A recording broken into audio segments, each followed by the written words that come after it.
Did you know that "I don't have time" is one of the most commonly used phrases after "I love you"? Everyone suggests to use a to do list or a checklist to get your life more organized, right? Hi, I am Prashant Uttekar, a learning enthusiast, and you are listening to the Relearning Podcast Shorty. And today I would take you through few tricks for an effective to do list. I'm confident that you have some sort of to do list in your head, maybe on your mobile phone, or actually on a piece of paper. It could be just a list which is for work related things, or it could be might as well be for personal things. I use pen and paper and write the to do list both for personal and professional things that I want to do, and this usually happens the first thing in the morning. I'm old school that way. I'm extremely motivated when me and my team accomplishes or completes a project. When I'm playing basketball, there's a joy on my face when I'm eating my favorite food. I look forward to working on this podcast. This motivation is basically managed by a chemical messenger in our body called as dopamine. These neurochemicals send signals to our brain that boosts mood, motivation, and attention and helps regulate movement, learning, and emotional responses. Basically, our brain likes it if you complete a task.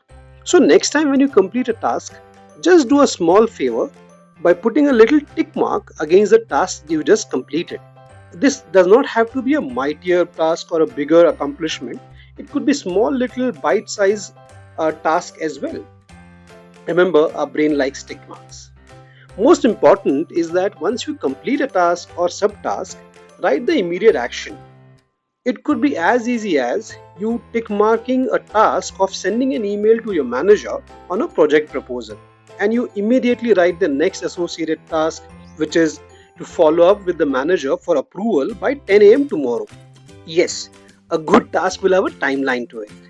Try and complete at least 3 tasks per day from your to do list. And on most days, you won't be able to complete all the tasks on your to do list. And that's absolutely fine. In fact, it's good. Why good?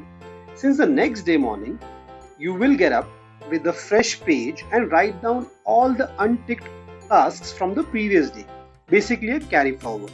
Mind you, rewriting the tasks shall help you prioritize your tasks. It's never about time, it's always about priorities. So maybe next time, before using the common phrase "I don't have time," take a pause and check the task priority. I hope this has been helpful. If you have any questions, queries, comment, or feedback, do reach out to me on the Relearning Podcast on Facebook and Instagram, or Relearn Podcast on Twitter, or write to us on the relearningpodcast@gmail.com. Until next time, this is Prashant Tekar. Hope you ticked off listening to this episode. Bye.